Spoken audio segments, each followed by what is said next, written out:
Ang latest na balitang lumalabas ngayon ay inalok daw ng mataas na draft pick itong Magnolia Hotshots. Ang lumalabas ngayon na spekulasyon, no, ito raw Titan Ultra, ibibigay yung kanilang draft pick dito sa Magnolia. Pero magiging kapalit nito ay itong si Yukin Andrada plus yung sariling draft pick nitong Hotshots. So kung ikaw Magnolia, paano magiging decision mo at ang magiging sagot mo rito? Sa kasalukuyan, yung draft pick ng Titan Ultra ay pinoproject na laland o babagsak sa number 3. Mataas-taas yan. Ngayon, ito namang magiging kapalit, itong draft pick ng Magnolia medyo mababa yan, no? Baka number 6, number 7, depende kung gaano kalayo mararating ng Magnolia dito sa Governor's Cup. Ang gusto raw talaga ng Titan Ultra bukod dito sa draft pick ng Magnolia ay itong si Yukin Andrada. Dahil yan ay 6'8 player na merong 3-point shot. Baka yan daw talagang hinahanap ngayon nitong Titan Ultra na sa tingin nila ay makakatulong dito sa roster nila. Ngayon, kung ikaw naman ang Magnolia, napapansin naman natin hindi nagagamit itong si Yukin Andrada. So kung ikaw si LA Tenorio, baka nga pwede kang mapapayag dito dahil sa totoo lang kung hindi mo naman nagagamit si Andrada at ang magiging kapalit ay yung draft pick ng Titan Ultra, bakit hindi? Baka meron kang makuhang player na talagang magagamit mo at makakatulong dito sa iyong roster.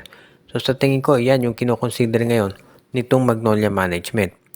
Kasi ang usual yung nagiging problema sa mga trades, ang wino-worry ng coach ay baka masira yung chemistry ng team.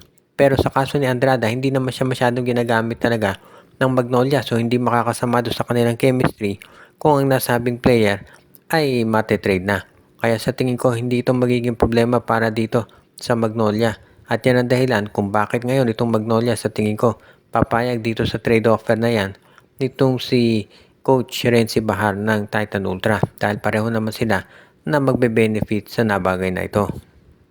Ginulat ng Terra Firma ang lahat ng talunin nila ang wala pang talo na NLEX Road Warriors kagabi. Mula umpisa hanggang huli, medyo maganda talaga nilaro ng Terra Firma at yan ang dahilan kung ba't marami naniniwala sa maganda nilalaro ng Terra Firma ngayong conference pati na ng Blackwater. So sabi nga nila medyo good news ito sa PBA na matagal nang hinahanap yung magandang performance mula dito sa Blackwater Bossing at sa Terra Firma Jeep. At dahil nga dito marami nagsasabi talaga na ito dapat ang nagiging laro nila palagi kung sakasakali, no? Ngayon itong Terra Firma bukod dito sa paggulat nila mula dito sa nasabing mga players, ang balita naman ngayon ay baka daw itong Terra Firma Jeep gumawa ng matinding trade kung saan may makukuha sila na top players mula dito sa Phoenix Fuel Masters. Interesado daw Terra Firma na makuha ito si Richie Rivero mula dito sa Phoenix pero hindi pa natin natitiyak kung papayag itong Phoenix kasi magdedepende yan kung sinong iaalok na kapalit ng Terra Firma. Ang pinakamalaking asset ngayon ng Terra Firma yung kanilang first round draft pick na pinoproject na babagsak sa number 5. So kung ikaw naman itong Phoenix, ang tanong, papayag ka ba na i-trade si Richie Rivero para doon sa number 5 pick?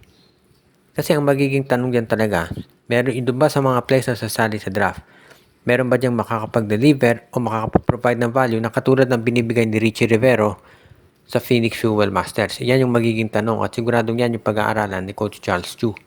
Kaya nga kung sa bagay, hindi naman tayo magtataka talaga dahil medyo matindi talaga pinapakita nito si Richie Rivero para dito sa Phoenix Fuel Masters. Kaya nga hindi ako magugulat kung medyo magdadalawang isip sila kung pakakawalan ito o hindi. Pero sa bandang huli, ang magde-decide talaga dyan ay yung management at kung sa tingin nila magiging matindi yung ipapakita nito na laro para dito sa kanilang roster. Kaya yan yung magiging magandang sabihin nating prognosis para dito sa kanilang lineup.